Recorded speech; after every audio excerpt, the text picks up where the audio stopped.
your sleeping bag. Took down all the pictures and your faded flag. The thunderstorm. Welcome back to At the Mic with Michael Schumacher, brought to you by JR's Oasis. It is more than a fuel station, more than a convenience store. It is your one-stop travel shop on Fox Sports Radio, 101.5 FM, 1570 AM, KVTK, Vermilion, and Yankton. And we're talking some baseball, some Crofton baseball with Knox Hegge. Knox, how you doing today? I'm doing good. How about you? Well, I am better than I deserve. I appreciate you carving out some time to talk with me. And I tell you what, for people that don't know you, let's just start there. Take a moment to introduce yourself. Tell us a little bit about you, your family, hobbies, interests, anything like that, and we'll just kind of roll from there. My name's Knox Hegge. I'm from Crofton. I have two brothers. My hobbies, I like to play sports, football and baseball. I like hunting and fishing too. Mainly hunting though.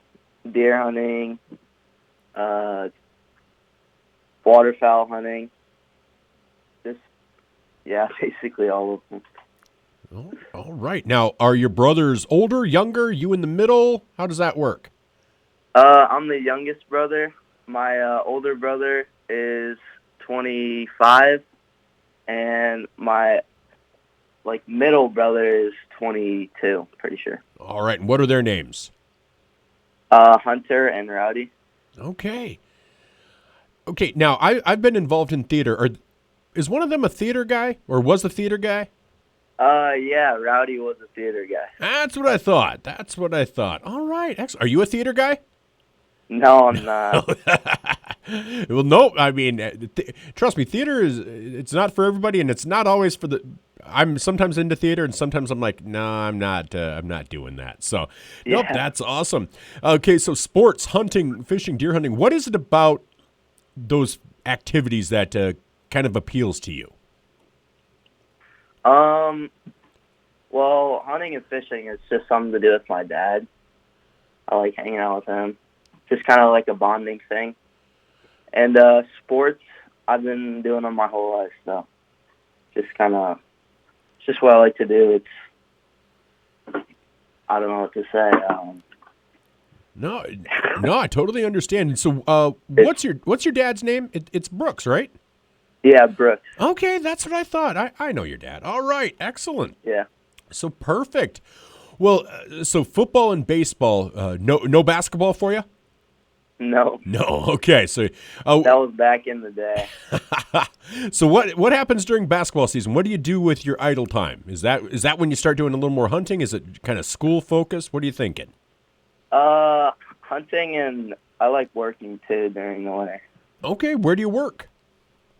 I help Tim and Tom Allen with cutting meat and their Triple T hunting enterprises. Okay. All right. Well, Tim and Tom, I know them as well. That's the beautiful thing of a Crofton connection. Awesome. Yep. All right. Well, what year are you in school? Are you going to be a junior this year? Yes. All right. Have you thought about what you want to do after high school? Yeah, I think I want to go into real estate like my grandpa. Real estate. Okay. Yeah. And would you want to, are you looking to go big city real estate? Are you looking to do land real estate and try to stay in this area? What, if you could put yourself out 15 years, where would you like to be in that? I haven't really decided yet, but if I had to guess, it'd probably be here with land and commercial and residential. Okay. All right. Perfect. Well, that is excellent. And not like things can't change, but that is awesome. So, yeah. And because your grandpa's Marv. I'm starting to connect the dots here. Yeah. I might be a little slow on the old uptake, but I eventually figure things out. So that is great. Excellent. And so you kind of know what you want to do. But obviously you've got a couple of years of high school left. Yep. Heading into your junior year, what's most exciting about your junior year coming up? What are you most anticipating? Definitely our football season. Well, I was wondering, coming off last year, coming off that runner-up finish with so much talent returning, how exciting is that? Is there a lot of anticipation among you and your teammates? There is. We have a lot of guys coming back from last year, and there's going to be a couple of guys playing up from last year too. I didn't get to play that much, All and I right. think it's going to be really fun. Our schedule isn't that hard, so I think it's like it's a guaranteed playoff run. Don't quote me on that, but I won't. I won't. I totally get it. When things look like maybe they're lining up for you, it's hard not to be excited. And so, yeah, totally understand. we're And especially confident when you have a this year. player like Tyson Jackson coming Oh, back yeah. and Preston coming back. It's like you see so many of Definitely. these dynamic, not just good skill players, but dynamic skill players, difference makers at so many different positions on the offense and defense. But tell me, what was that experience like being on down in Memorial Stadium? Oh, it was crazy, really. It wasn't that cold, so it wasn't like unenjoyable, to be there, but like just being on the field, especially after like watching Huskers growing up, it's surreal, really. It is. I got to call the game. I was broadcasting the game for the radio station and an audio only stream, and Oh, really? and I'm going to say, I went down there and you anticipate, oh, you're going to get this nice broadcast area to broadcast from. They took me to the top, and I'll be honest, you walk out and it's out in the open, and so it kind of felt like I was going to get whacked by a mob hit or something. But no, it worked out really well. But it was such a great angle to watch you guys, and I was there for Why Not as well. And it's a surreal experience from that angle, especially because you're so used to seeing that stadium with 85,000 people in it, to see both communities, basically the entire community in there, and just a fraction of it. What was that like? Because normally, if you're at home or you're in Why Not or wherever it might be, those stands are full because the stands are designed to hold the number of people that would be there cheering you guys on. Was that a different experience being in a stadium that big but still just having that crowd of 1,500 people there total?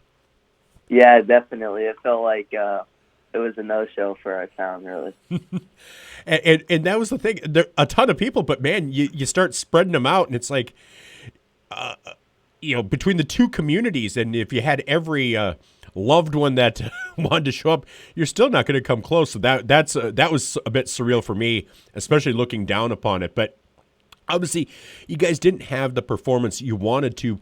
Is that kind of driving you guys a little bit too in this off season and in this summer? Oh, definitely. We're working really hard in the weight room.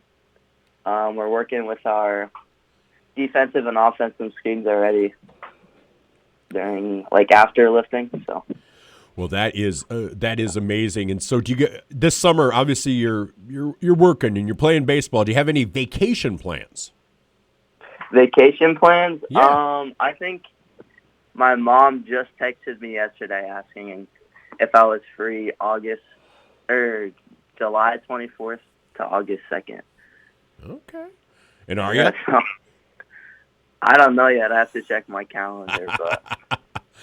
Well, I totally understand that. As a parent whose daughter was really busy when she was in high school and summers, we didn't have a chance really to do much of a vacation. More of them were more just kind of 3-day weekends here and there. So I totally understand. Once the kid's in that work mode, it's tough to get you guys out of it. So I totally get that. Well, awesome. Well, I tell you what, I want to talk some baseball, but I always like asking icebreakers. Are you willing to answer a few of those? Definitely. All right. I promise it's low-hanging fruit. You're not going to get in trouble for these. First one is one final meal. What are you going to have? One final meal? Yeah. Maybe some really expensive steak. All right. What kind of steak would you get? Would you get that Wagyu steak or just a really nice sirloin? What kind of cut you getting, and how is that going to be prepared? The Wagyu steak, definitely. I'd probably have it, like, seared. Okay. So pretty pink in the middle? Definitely. All right. See, I agree. And I can always say this because he doesn't listen to my show, but my dad loved the guy to death, but he gets his steak well done, and I always have to question myself when I'm like, okay, no, he's my dad. I got to love him. Just don't have to love that he gets the steak well done. So I totally get that. Now, would you have something for dessert? Dessert.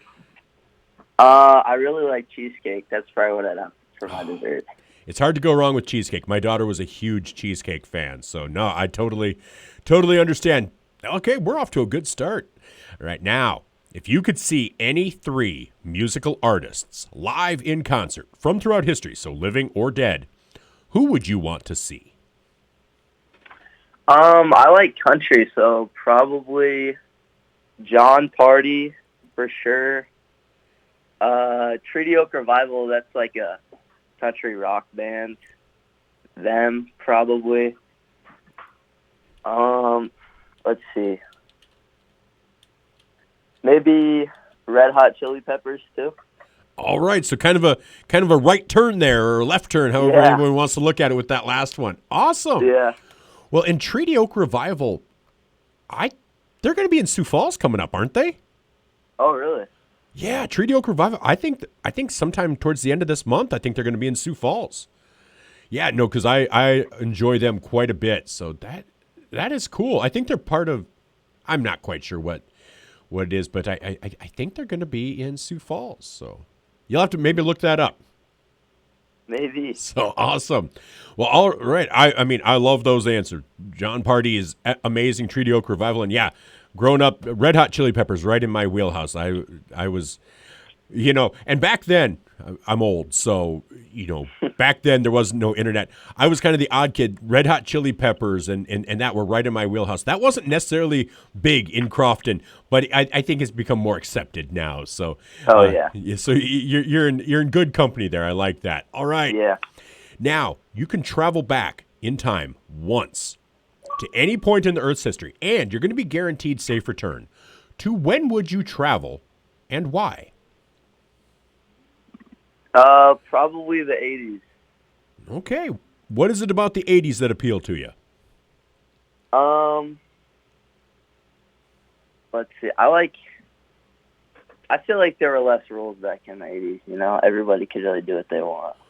Well, but and what's funny is, social media and phones and technology, there are some negatives to it because obviously I think comparison's the thief of joy. You get caught up in that. But it also meant that my parents couldn't put a tracker on me. So, I'd be in Crofton and we'd be over in Yankton and it'd be late. And so I would just call them in the middle of the night and be like, yeah, I'm going to be home about this time. But they couldn't track me, which obviously, of course, led to if I was later than that, all of a sudden I meet my parents on the way home and it's 3:00 in the morning. So I'm like, oh, I am in real trouble now. So there was more freedom because they couldn't put those clamps on you. But so there were some definite positives to that. There was a lot of freedom that came with that. I probably abused it. And as a parent now, I'm sure I'm sure I cursed myself. So so that is amazing. But the 80s were a pretty fun time. All right. Excellent.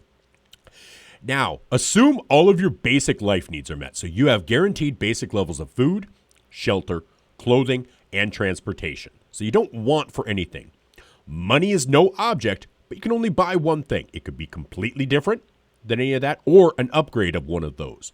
What would you do? If I could buy one thing? Yep, and money is absolutely no object, so you can spend as much as you want. Probably buy like a mega yacht. A mega yacht, okay. All right. And where would you want that? Where would you want that docked? Where would you want to be floating that thing? Well, I'd want to say the Lewis and Clark Lake, but that's probably not going to happen.